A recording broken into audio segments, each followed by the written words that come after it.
Hello friend.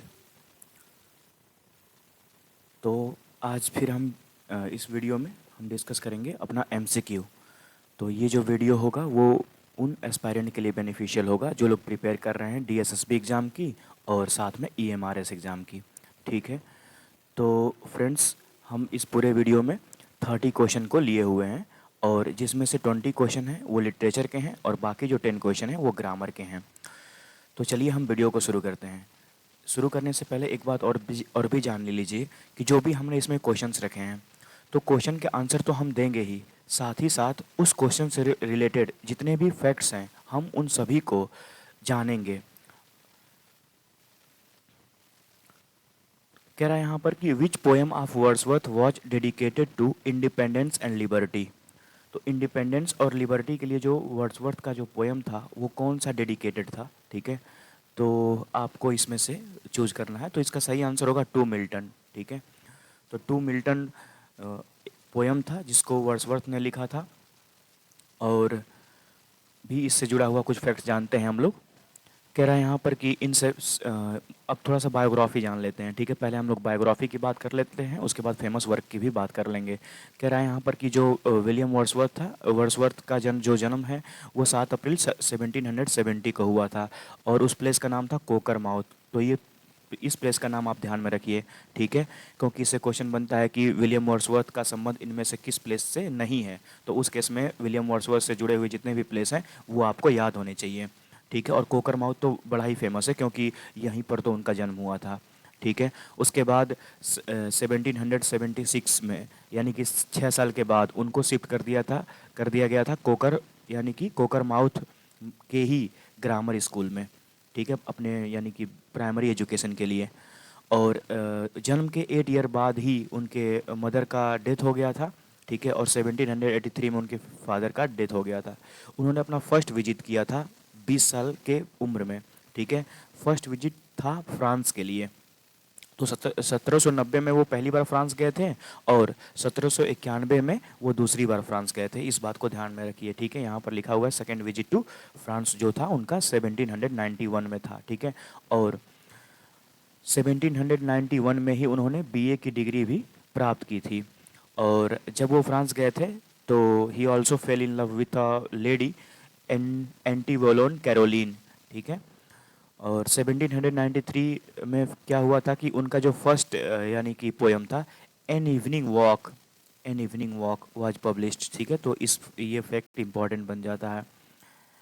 ठीक है। 1793 में एन इवनिंग वॉक उनका जो पहला पोयम था वो पब्लिश हुआ था। In 1795 he settled at the Racedown Dorsetshire. और उसके बाद ये फैक्ट इंपॉर्टेंट बनता है कि 1795 में ही उनकी मुलाकात होती है एसटी कॉलरिज की। और इन दो लोग जब आपस में मिलते हैं तो इन्होंने मिल करके एक कोलैबोरेटिव वर्क लिखा था जिसका नाम था लिरिकल बैलॉड। ठीक है। तो लिरिकल बैलॉड जिससे माना जाता है कि लिरिकल बैलॉड के पब्लिशिंग के बाद ही रोमांटिक एज की शुरुआत हो गई थी। और ये जो पोएट हैं ये रोमांटिक एरा के ही हैं, ये अब बात आपको पता है। और लिरिकल बैलॉड जो था वो 1798 में आया था फ्रेंड, पहली बार उसका जो पब्लिकेशन हुआ था। ठीक है। जिसमें से आपको याद भी होगा कि उसमें जो टोटल 23 पोएम्स थी, टोटल 23 पोएम्स थी। और इस पोएम में से जो यानी कि 4 पोएम जो थी वो एसटी कॉलरिज की थी, 4 पोएम एसटी कॉलरिज की थी। और बाकी जो 19 पोएम है, ठीक है, वो थी वर्ड्सवर्थ की, विलियम वर्ड्सवर्थ की थी। तो एक छोटा सा फैक्ट है, आप इसको समझिए और आगे बढ़ते हैं। अ, कह रहा है यहाँ पर कुछ फेमस वर्क है विलियम वर्ड्सवर्थ का, तो आप यहाँ पर जान सकते हैं कि टिंटर्न एबे। तो टिंटर्न एबे तो आप जानते ही होंगे, लेकिन एक बात ये समझिए कि ये ब्लैंक वर्स में लिखा हुआ है।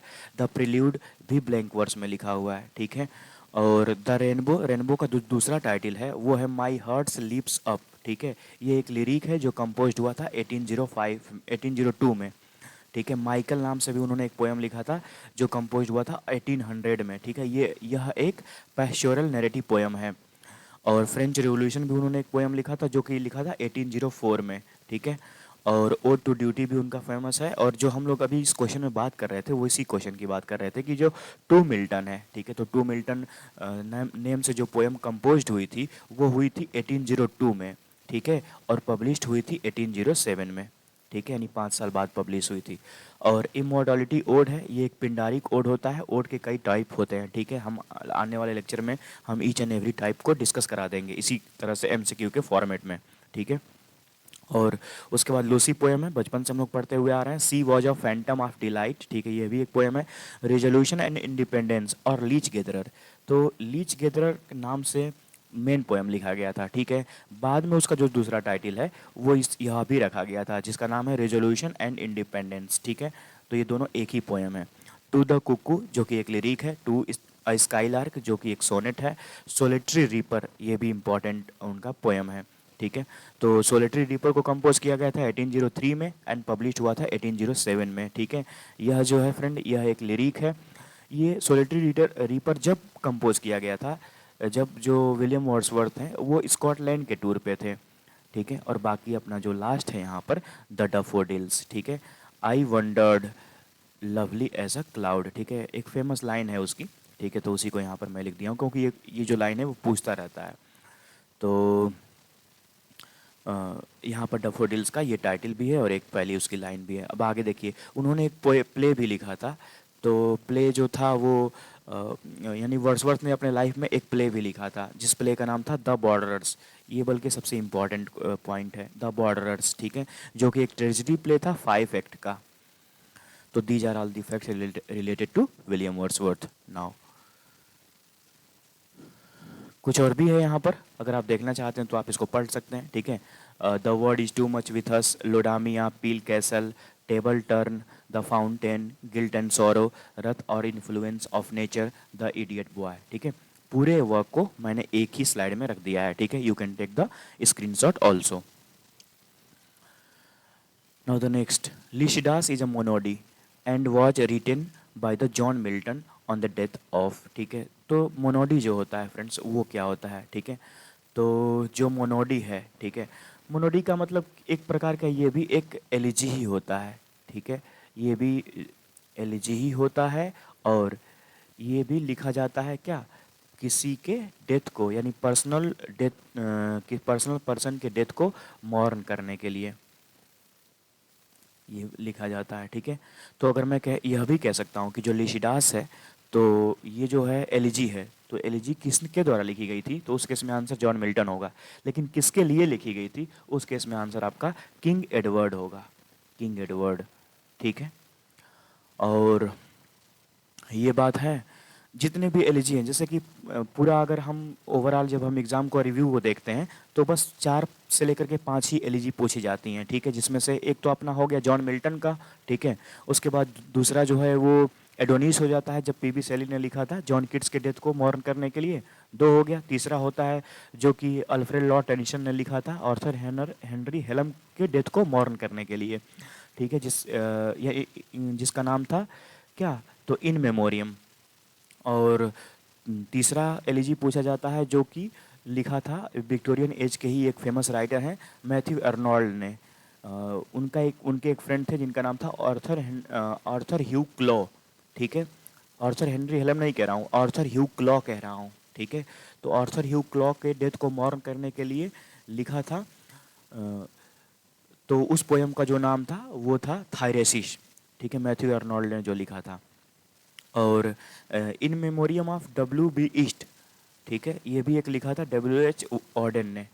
तो ये सभी जो क्रम मैंने बताया 5, ठीक है, आप उनको ध्यान में रखिए, यही बस घुमा फिरा करके एग्जाम में पूछते रहते हैं। अब आगे, art for art sake is a term associated with, तो आर्ट फॉर जो आर्ट टर्म है ये एसोसिएटेड किससे है, तो एस्थेटिस से है, ठीक है। एस्थेटिक मूवमेंट चला था, ठीक, तो उसी से जुड़ा हुआ आर्ट फॉर आर्ट जो सेक टर्म है वो इसी से है। तो यहाँ पर अपना option number A will be correct. Which magazine criticized Keats Endymion as a nonsense, ठीक है। तो किड्स का इंडेमियम एक यानी कि पोयम था, ठीक है। तो उनके कंटेम्प्रेरी जो राइटर थे वो बहुत ज़्यादा किड्स को क्रिटिसाइज किया करते थे, ठीक है। इस वजह से क्रिटिसाइज किया करते थे क्योंकि किड्स की उम्र काफ़ी कम थी, ठीक है। लेकिन उतने छोटे उम्र में, यानी 25 और 26 साल के ही उम्र में, ठीक है, उनको काफ़ी एक्सपीरियंस हो गया था और अपने उसी एक्सपीरियंस को वो पोएम में लिखा करते थे। तो जो ब्लैकवुड यहाँ पर लिखा हुआ है ब्लैकवुड मैगजीन के जो लोग थे, जो जो एडिटर थे, तो इसी बात को लेकर के किड्स को क्रिटिसाइज किया करते थे, ठीक है, कि वो बच्चा आखिर स्कूल तो जा नहीं रहा है, यूनिवर्सिटी गया नहीं है, ठीक है, तो फिर इतना अच्छा पोएम जो है वो कैसे लिख सकता है, ठीक है। और फिर इसी टर्म को लेकर के कॉकने स्कूल ऑफ पोएट्री नाम दे दिया गया था, ठीक है, इन्हीं ब्लैकवुड मैगजीन के एडिटर्स के द्वारा, जिसमें से किड्स के कंटेम्प्रेरी जो भी राइटर्स थे उनको यहाँ पर शामिल कर दिया गया था। और एक फैक्ट आप जानते ही होंगे कि जो किड्स हैं वो एक रोमांटिक एरा के राइटर हैं, यंग रोमांटिक हम इनको बोलते हैं, ठीक है।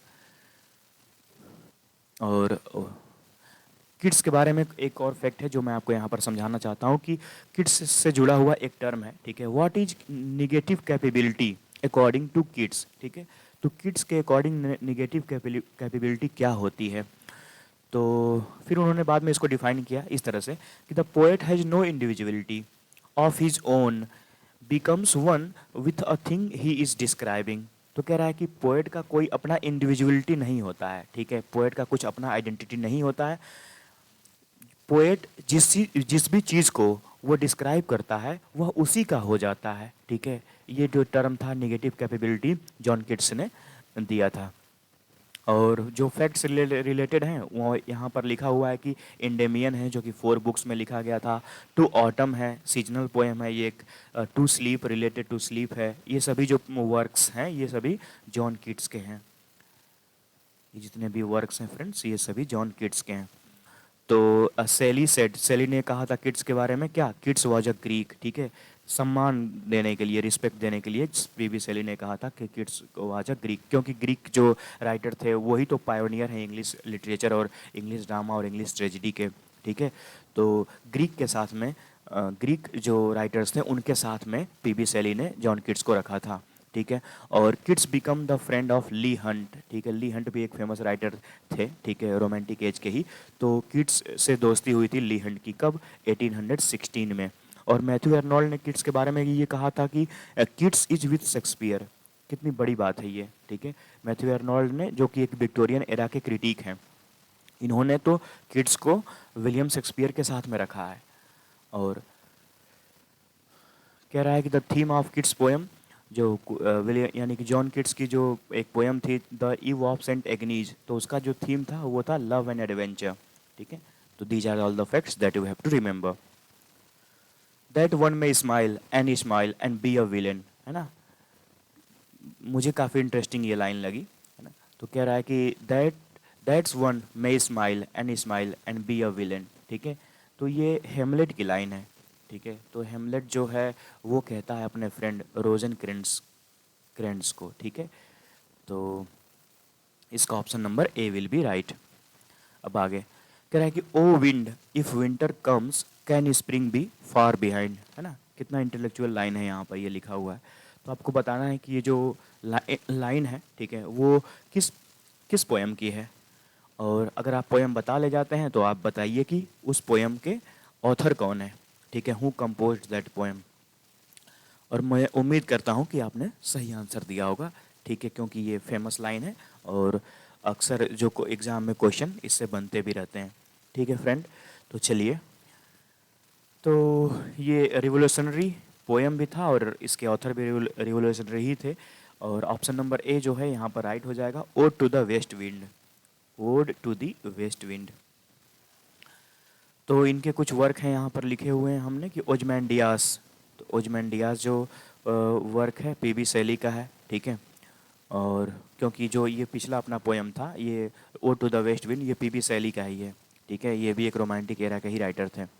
अब आगे ओजमैंडियास हो गया, ठीक है। ओ टू वेस्ट विंड जो कंपोज हुआ था 1817 में और पब्लिश हुआ था 1820 में। फ्रेंड्स जो भी इम्पोर्टेंट पोएम्स होती हैं, ठीक है, उनका पब्लिशिंग और जो ईयर ऑफ कंपोजिशन होता है वो याद रहना चाहिए आप सभी को। और टू ए स्काई लार्क जो है कंपोज हुआ था 18020 में और पब्लिश हुआ था ये 18020 में ही पब्लिश हो गया था। एपिसाइकिडियन है, द ट्रायम्फ ऑफ लाइफ है, अलास्टर है, to Wordsworth, Julian and Maddalo, the revolt of Islam, Adonais, यही एडोनिश है, ठीक है, जो एलिजी है, इसी की हम बात कर रहे थे।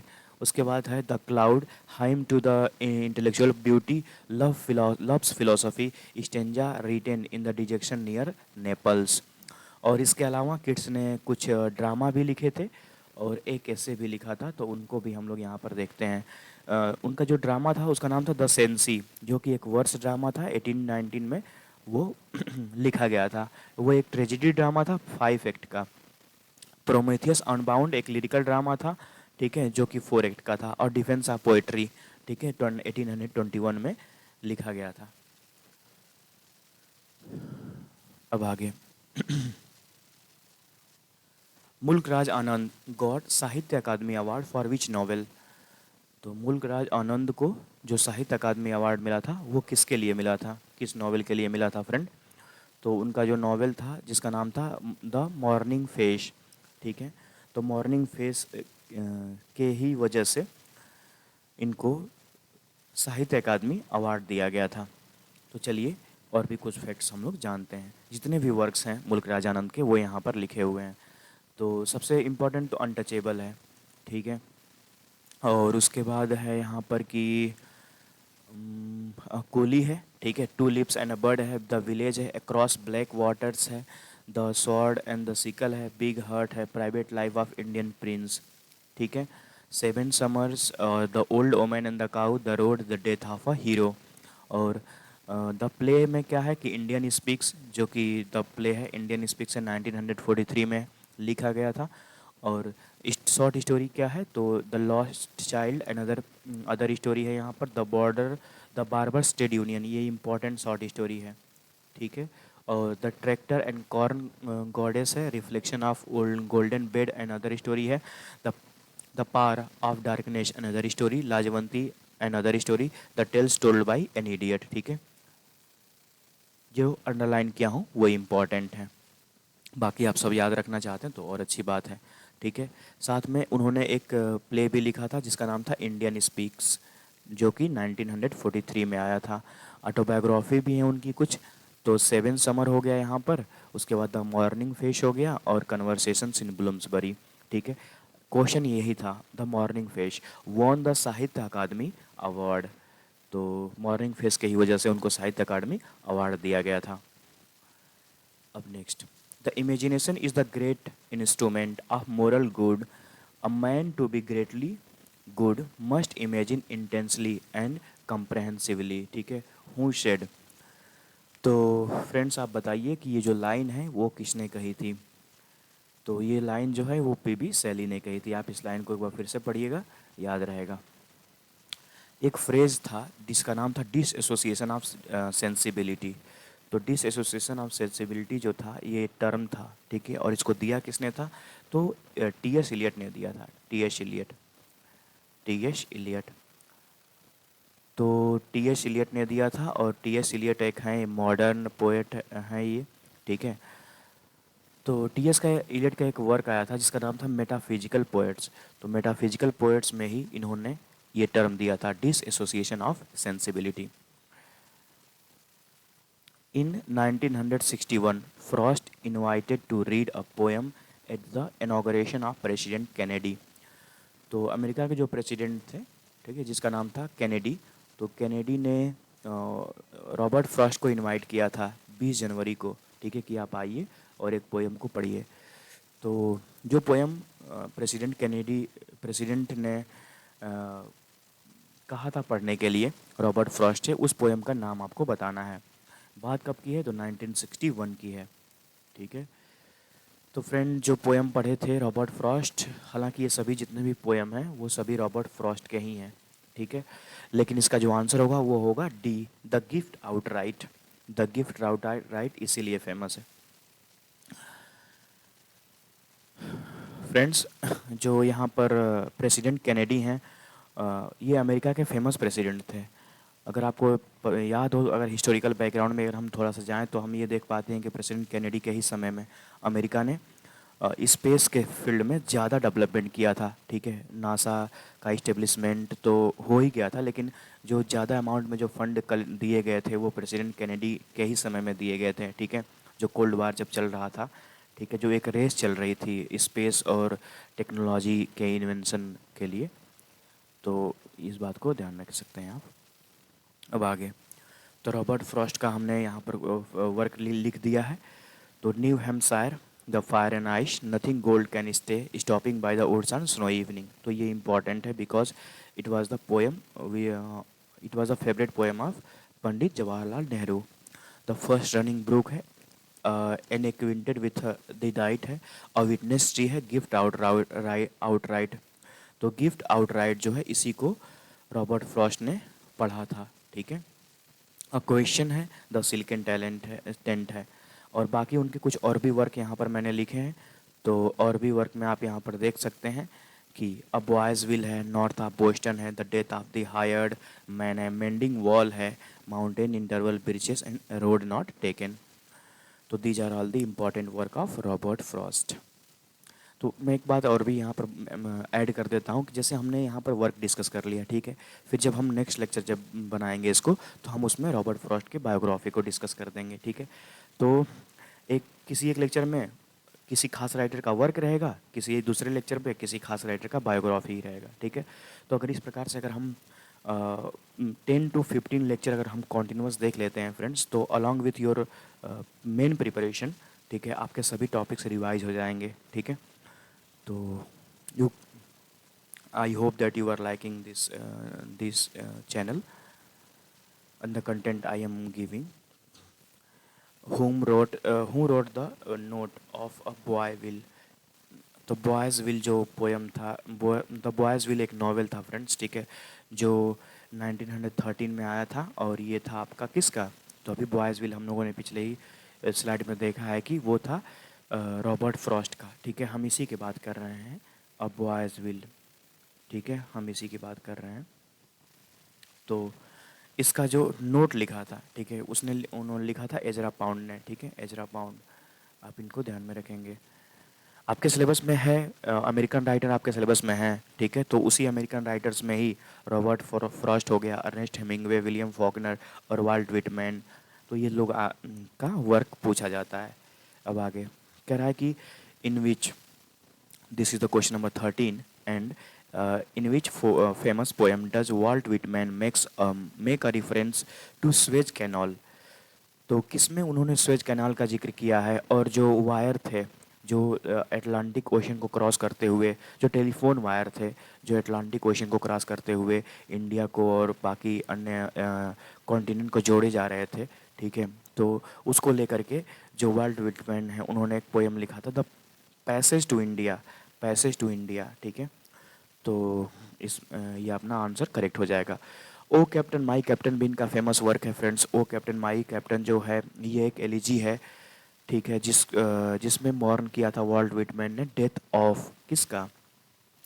तो अब्राहम लिंकन का, who was also the president of America, who had played a great role in the abolition of slavery system. तो बायोग्राफी है यहाँ पर, बायोग्राफी ऑफ वॉल्ट विटमैन है फ्रेंड। तो यहाँ पर हम देखेंगे कि कह रहा है कि 1831 में जो, और 1831-32 की बात यहाँ पर कर रहा है कि जो, थोड़ा पानी पी लेते हैं।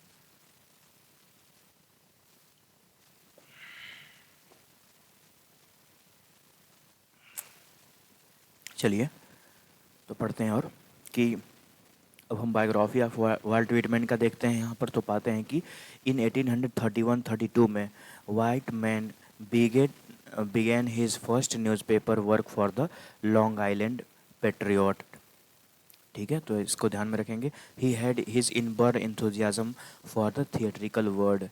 तो थिएट्रिकल वर्ड का मतलब कि उन्होंने मूवी के लिए कुछ काम किए थे, मूवी बनाने के लिए कुछ काम किए थे हॉलीवुड में, ठीक है। तो ये भी ध्यान रखिए। और कह रहा है 1849 he became the freelance journalist. तो फ्रीलांस जर्नलिस्ट भी वो बन गए थे। और 1850 में he published his first poem blood money, ठीक है। तो ये फैक्ट अपना इम्पॉर्टेंट है, ब्लड मनी। अब आगे कह रहा है कि he remain bachelor through out his life, ठीक है। और he sings for of a sex because it is essential part of human life, ठीक है। तो सेक्स के बारे में उन्होंने ओपन तरीके से बात किया है, क्योंकि वो ऐसा मानते थे कि जो ये है ये चीज़ है वो हमेशा essential part of human life है।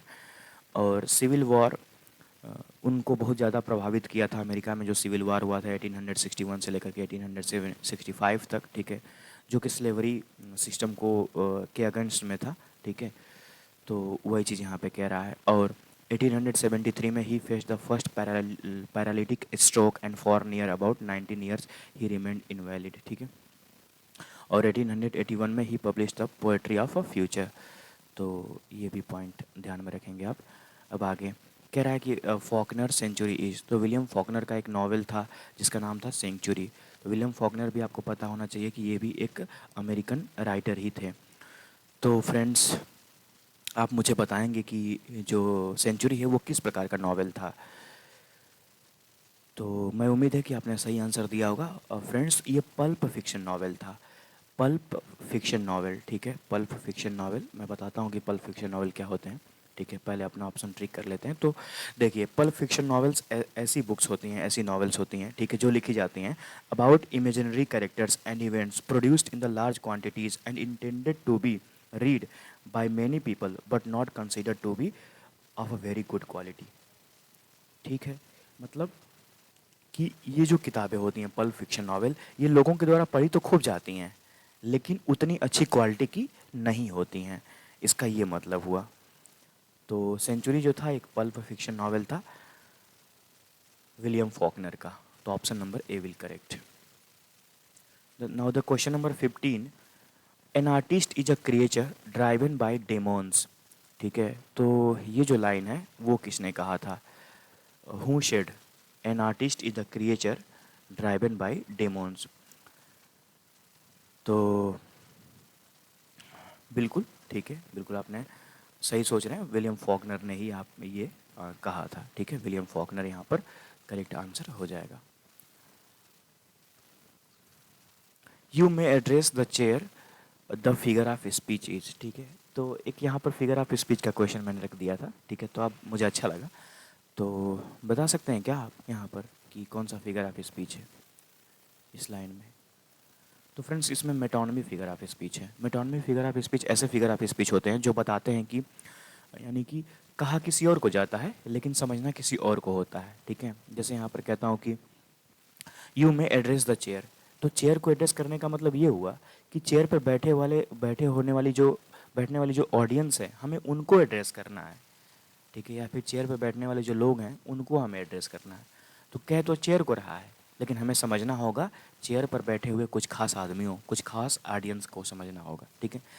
एक और भी एग्जांपल इसका अच्छा सा बनता है। जैसे मैं कहता हूँ कि the pen is mightier than the sword, तो पेन का मतलब कलम नहीं है यहाँ पर। यहाँ पर पेन का मतलब एजुकेशन है, इलिटरेसी है, ठीक है। और स्वाड का मतलब यहाँ पर वास्तव में तलवार नहीं, बल्कि वायलेंस है, वही यहाँ पे कह रहा हूँ। अगर मैं एक और भी फेमस एग्जांपल बनता है, कहता है कि the pen is mightier than sword,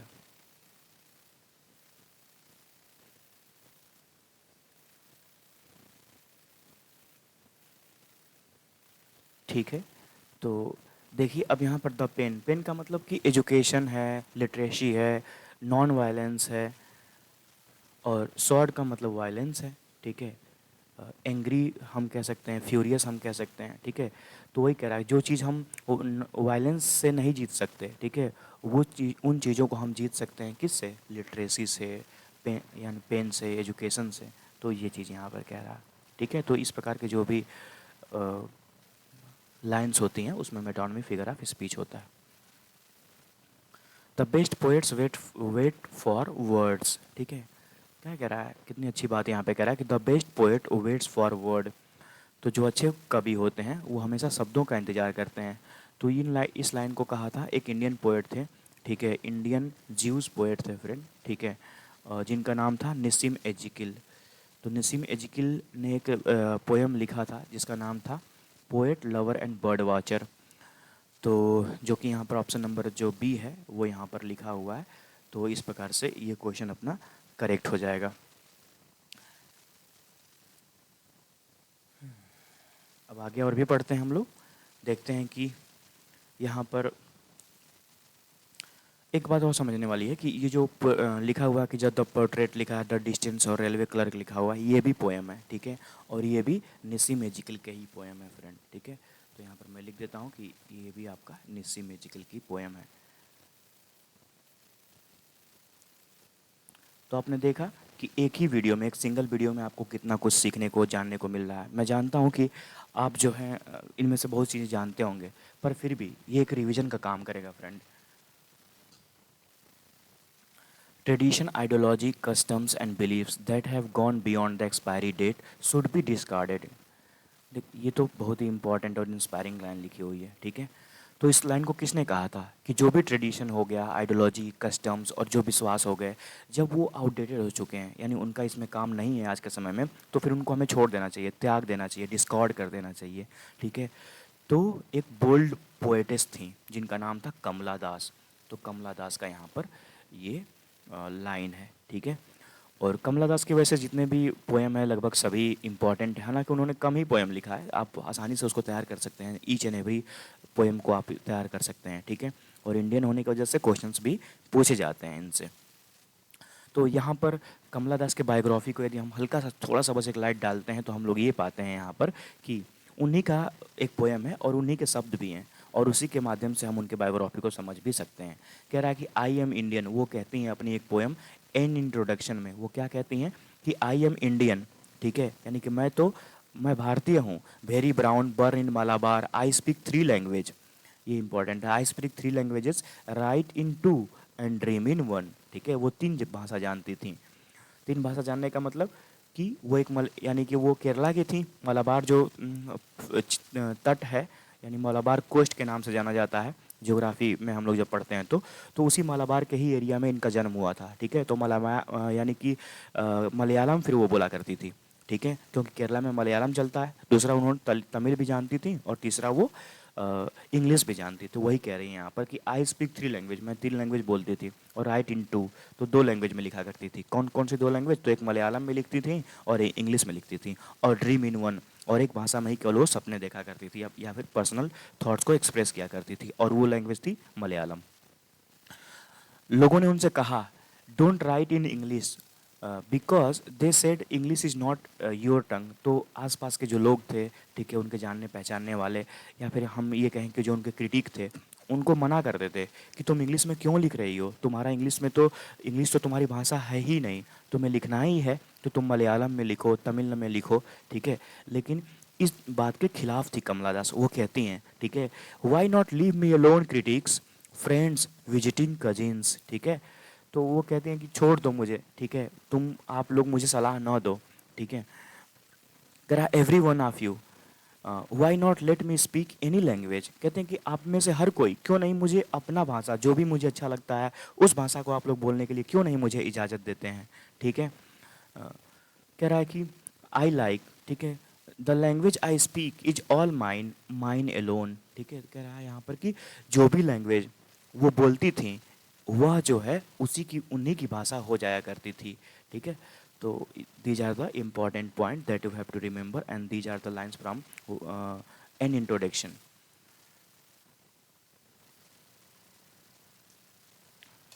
T S Eliot is the modern English poet who is much influenced by. तो टी एस इलियट एक मॉडर्न इंग्लिश पोएट तो थे, लेकिन वो सबसे ज़्यादा प्रभावित हुए थे हिंदू फिलोसफी से। हिंदू फिलोसफी से वो बहुत ज़्यादा प्रभावित हुए थे। उनकी पोएम्स में हिंदू फिलोसफी से जुड़े हुए कुछ जो शब्द हैं, जैसे शांति शांति शांति, ठीक है, ये सब भी देखने को मिल जाते हैं उनके मास्टरपीस या फिर मैग्नम ओपस जिसको बोलते हैं, ठीक है। और उनका मैग्नम ओपस या फिर मास्टरपीस जो था वो था the waste land, the waste land, ठीक है। मैं लिख देता हूँ यहाँ पर the waste land, the waste land, ठीक है। तो ये इसकी स्टार्टिंग होती है April is the cruellest month, I have not seen him since 20 years and so I can not say with certainty. अब यहाँ से ग्रामर के क्वेश्चंस हैं, वेदर ही इज़ अलाइव और डेड, ठीक है। तो यहाँ पर स्पॉटिंग एरर एरर है फ्रेंड, ठीक है, स्पॉट एरर। तो आपको गलती ढूंढनी है, स्पॉट द एरर। बताइए किस पार्ट में गलती है। तो अगर आप देखिए, अगर आप बेस्ट वे में इस वीडियो को यूटिलाइज़ करना चाहते हैं तो तरीका ये है कि एक बार जो है, अगर आपके पास टाइम है तो एक बार आप वीडियो को पॉज़ कर दिया करिए। क्वेश्चन जब आया करे तो पॉज़ कर दिया करिए, ठीक है? उसके बाद खुद सॉल्व किया करिए। उसके बाद फिर जो मेरा डिस्क्रिप्शन है उसको आप सुन लिया करिए। तो कह रहा है कि आई have not seen him since 20 years. Since 20 years कह रहा है फ्रेंड, देख रहे हैं यहाँ पर, ठीक है? यानी पीरियड ऑफ टाइम की बात कर रहा है, पॉइंट ऑफ टाइम की नहीं बात कर रहा है, ठीक है? तो जब पीरियड ऑफ टाइम की बात की जाती है, ठीक है, तो फ्रेंड फॉर का यूज किया जाता है, ठीक है? तो ऑप्शन नंबर यहाँ पर जो ए है वो यहाँ पर करेक्ट हो जाएगा। जैसा कि आपको पता है यहाँ पर कि दो प्रीपोजिशन होते हैं, ठीक है? एक होता है अपना सिंस और दूसरा होता है फॉर। इन दोनों का यूज जो होता है पॉइंट यानी टाइम को जोड़ने के लिए किया जाता है। तो जब पॉइंट ऑफ टाइम की बात करता है, पॉइंट ऑफ टाइम, ठीक है, तो पॉइंट ऑफ टाइम की जब बात की जाती है तो सिंस का यूज करना चाहिए हम लोगों को। पॉइंट ऑफ टाइम का मतलब सोमवार से। अब एग्जैक्टली सोमवार है, ऑन मंडे, सिंस मंडे होता है, या फिर सिंस सिंस 2001। तो एक फिक्स पॉइंट है कि हाँ वो जो वर्क है वो 2001 से ही शुरुआत हो रही है, तो फिक्स पॉइंट होता है, ठीक है? और पीरियड ऑफ टाइम के लिए हम लोगों को फॉर का यूज़ करना चाहिए। अब पीरियड ऑफ टाइम का क्या मतलब हुआ? जैसे मैंने ऊपर वाला एग्जांपल मैंने कहा कि सिंस मंडे, अभी मैं कह देता हूँ कि 4 दिन से। अब वो 4 दिन कब से है ये कुछ पता नहीं है आपका, तो ये पीरियड ऑफ टाइम हो जाएगा। और वही चीज़ यहाँ पे कह रहा है कि 20 साल से, अब कब से 20 साल ये इसका कुछ पता नहीं है। तो जब नहीं पता होगा इस केस में हम लोगों को फॉर का यूज़ करना होगा। इसी वजह से ऑप्शन नंबर ए यहाँ पर सही हो जाता है। When he did, when he did not find his cook in the kitchen, he asked his wife where had he been gone. ठीक है, देख रहे हैं क्या कह रहा है यहाँ पर, where had he gone। ये स्ट्रक्चर तब बनता है जब क्वेश्चन जो है आपका इंट्रोगेटिव हो। तो यहाँ पर कोई इंट्रोगेटिव मार्क्स लगे हुए हैं क्या? नहीं लगे हुए हैं। वो तो केवल पूछ रहा है कि उसका अ, जो कुक है वो कहाँ है, ठीक है, कहाँ गया है, कहाँ गया मैं कहूँगा, ठीक है? तो ये यहाँ पर गलती है, पार्ट सी में गलती है। क्या होना चाहिए सही, ठीक है? तो ये इंट्रोगेटिव सेंटेंस नहीं है। तो जब इंट्रोगेटिव सेंटेंस नहीं होता है तो फिर हमको लिखना होता है, इस ही को उठा करके हमें यहाँ पर लाना होगा, वेयर ही हैड लिखना होगा, ठीक है? वेयर ही हैड गॉन लिखना होगा। तो मैं उम्मीद करता हूँ कि आप लोग समझ रहे हैं होंगे, ठीक है? जैसा कि आपको पता है कि जो इंट्रोगेटिव सेंटेंस बनते हैं उनके दो स्ट्रक्चर बनते हैं फ्रेंड, ठीक है? एक तो अपना यस और नो टाइप बनता है और दूसरा बनता है डब्ल्यू एच वर्ड टाइप। तो जो डब्ल्यू एच वर्ड टाइप का जो इंट्रोगेटिव पैटर्न बनता है उसमें तो कोई दिक्कत नहीं है। उसमें तो हम सबसे पहले क्वेश्चन वर्ड लिखते हैं, उसके तुरंत बाद ही हमको सब्जेक्ट लिखना होता है। उसके बाद हम लोग तुरंत क्या लिखते हैं कि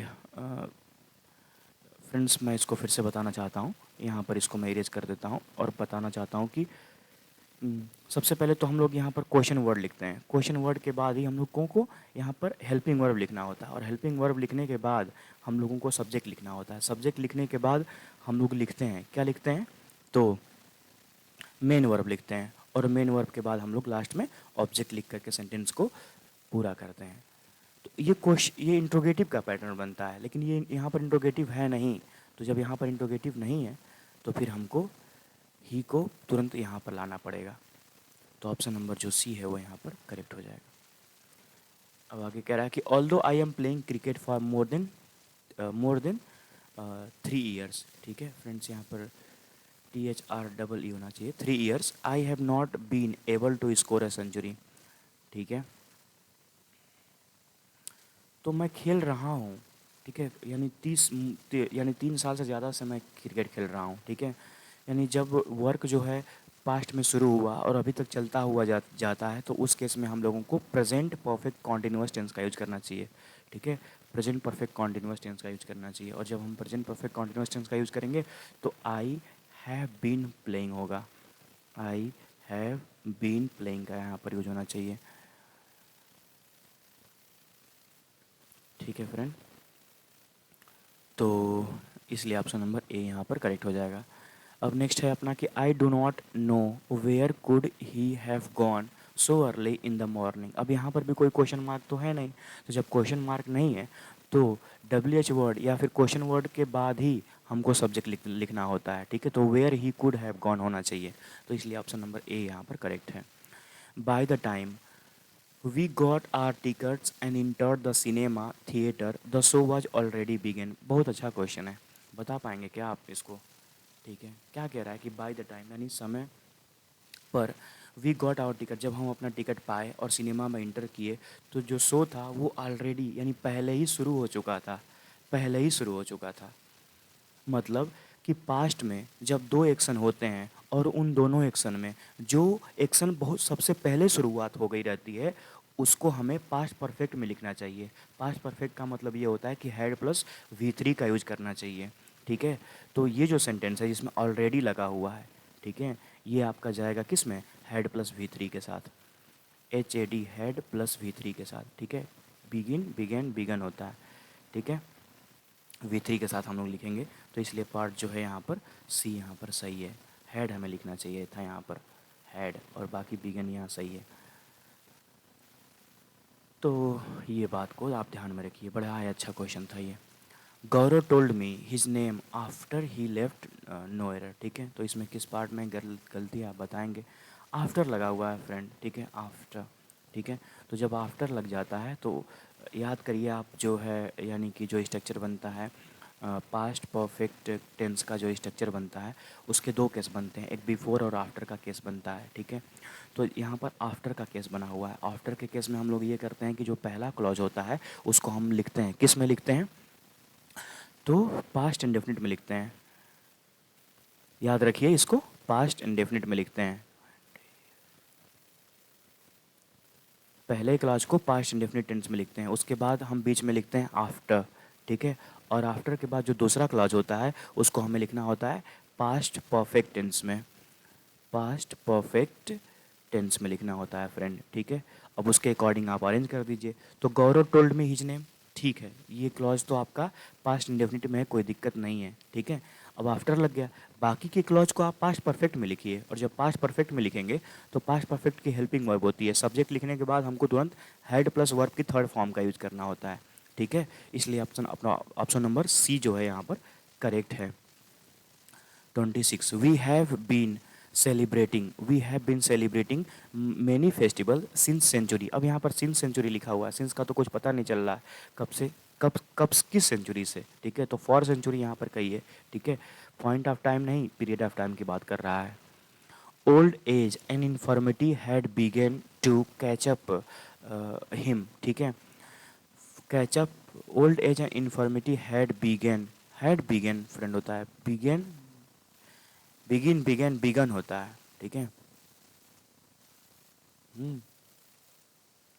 हैड बिगन, हैड बिगन होता है, BEGUN।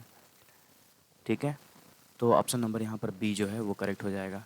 The passer by told us where was the marriage hall. ठीक है, तो पासर बाई टोल्ड अस, उन्होंने मुझसे कहा, हम लोगों से कहा। ठीक है, तो क्वेश्चन वर्ड यहाँ पे भी क्वेश्चन नहीं पूछा जा रहा है, तो वेयर द मैरिज हॉल को हमें पहले लिखना चाहिए, where the marriage hall was होना चाहिए। ठीक है, अगर मैं इस पूरे को रिप्लेस करके यहाँ पर अगर मैं लिखता हूँ तो मैं लिखूँगा कि where the marriage hall was, where the marriage hall,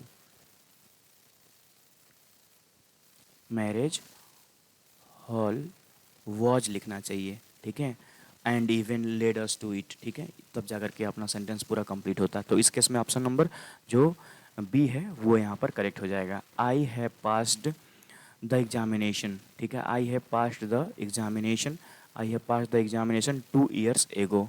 ठीक है फ्रेंड, तो I have passed the examination 2 years एगो यहाँ पे कह रहा है। तो अ, यहाँ पर आई हैव पास्ड, इसको छोड़ दीजिएगा, पास द एग्जामिनेशन 2 years एगो, फिर नो एरर। ठीक है, तो देखिए पास्ट का हिस्टोरिकल इवेंट्स जितने भी होते हैं हमें उनको पास्ट इंडेफिनिट में लिखना चाहिए, पास्ट इंडेफिनिट। और पास्ट इंडेफिनिट क्या होता है फ्रेंड? ठीक है, तो वर्ब के सेकेंड फॉर्म का बस हमें यूज करना चाहिए, तो फिर हैव लिखने की कोई ज़रूरत नहीं है, आप हैव को यहाँ पर रिमूव कर दीजिए। ठीक है, इस प्रकार से अपना ऑप्शन नंबर जो ए है वो यहाँ पर करेक्ट हो जाएगा। Now the last question is, since he joined this post, he did not take any bribe. ठीक है, he did not take any bribe. तो since के साथ जुड़ा हुआ जो क्लॉज होता है, ठीक है, वह तो पास्ट इंडेफिनिट में होता है, ठीक है, कोई दिक्कत नहीं है। ठीक है, लेकिन सिंस इसके बाद का जो क्लॉज होता है फ्रेंड, ठीक है, वो होना चाहिए किस में, तो फिर प्रेजेंट परफेक्ट कॉन्टिन्यूअस टेंस में। तो ही हैज़ नॉट, ओवरऑल अगर मैं कहूँ यहाँ पर तो ही हैज़ नॉट टेकन भी यहाँ पर लिखते हैं तो भी सही है, और he has not been taking जो है, ठीक है, लिखते हैं तो भी सही है, ठीक है। तो यहाँ पर इस वजह से ऑप्शन नंबर जो बी है फ्रेंड, ठीक है, वही यहाँ पर गलत होगा। ऑप्शन नंबर बी में ही एरर है, तो इस वजह से यहाँ पर हम लोग लिखेंगे बी, ठीक है। तो so once again thank you everyone, and the lecture is presented by me Salim Ahmed. Friend, अगर आपको रियल में इस वीडियो से बेनिफिट पहुंच रहा है तो प्लीज़ चैनल को सब्सक्राइब करिए,